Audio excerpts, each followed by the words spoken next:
Good morning and welcome back to my new daily blog.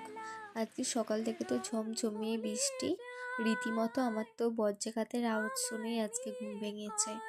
আর ছাদে এই যে গাঁদা ফুলের গাছটা দেখছো, এটা অটোমেটিক হয়েছে আর অটোমেটিক ভালোই ফুল দিচ্ছে, মানে কোনো রকমের যত্ন ছাড়া। আর আমি কিছুদিন আগে পুদিনা গাছ বসিয়েছিলাম, আর এটা যেহেতু ডাল কেটে বসানো ছিল, তাই আমি ভেবেছিলাম হয়তো পচে গিয়ে না নষ্ট হয়ে যায় বর্ষাতে। এবার ঠিক কি সুন্দর গজিয়ে গেছে, তাই না? এবার থেকে ডিটক্স ওয়াটার করলে এগুলো আমি ভালো ইউজ করতে পারবো। তারপরে আমি খেয়েছিলাম কিছু ছোলা, তারপর ছাতু খেয়ে পড়তে বসে গিয়েছিলাম।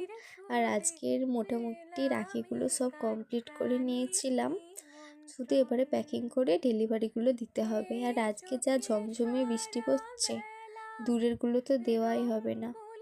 তারপরে এই কিউট ফুলটা ছাদ থেকে তুলেছিলাম, কি সুন্দর কালারটা, তাই না?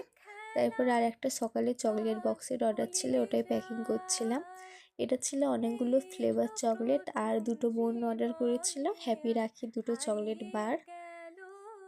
তো এই চকলেটের ডিজাইনগুলো তোমাদের কেমন লাগছে অবশ্যই জানিও। তারপরে আমি খাওয়া দাওয়া করে নিলাম। মুড়িটা দেখে বুঝতেই পারছো যে কত ভালো হচ্ছে খেতে, এটা মা বানিয়েছিল। তারপরে আমার একটা সানফ্লাওয়ার গজেটের অর্ডার ছিল, তো ওটাই রেডি করছিলাম। আর আমার দেখে হুবহু কপি করছে যে আমি কিভাবে কি করছিলাম, কত ট্যালেন্ট, তাই না?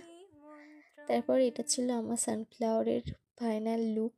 এটা প্রথমবার ট্রাই করলাম, পরে আশা করি এর থেকে আরও অনেক ভালো হবে।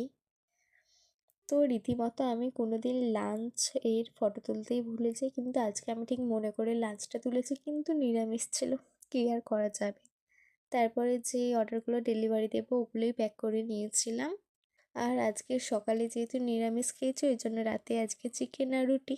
রুটি আমার একদমই ভালো লাগে না, তো আজ এতটাই।